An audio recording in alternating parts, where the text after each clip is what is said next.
আসসালামু আলাইকুম।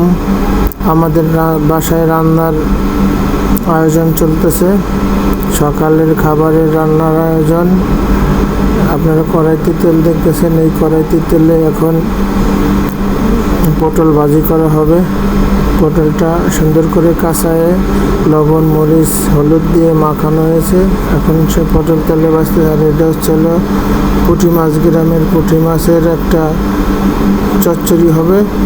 দেখতেই পাচ্ছেন দর্শক, দেখতে লোভনীয় মনে হইতেছে, অনেক সুন্দর দেখতে মনে হচ্ছে। না জানি খাইতে কত সুন্দর হবে।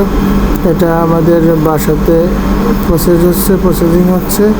এটা সকালের নাস্তাতে এই খাবারটা খাইতে হবে। দেখুন দর্শক, আপনাদের কাছে কেমন লাগতেছে? একদম গ্রাম্যভাবে প্রসেস করা হইতেছে। আমার কাছে তো ভালোই লাগে। দেখুন রান্না প্রসেস করার পরে কত সুন্দর করে রাখছে, একদম অনেক সুন্দর মনে হচ্ছে, অনেক সুন্দর লাগছে দর্শক। দেখুন আপনার বাসাতে এই রেসিপিটা ট্রাই করে দেখবেন ইনশাল্লাহ।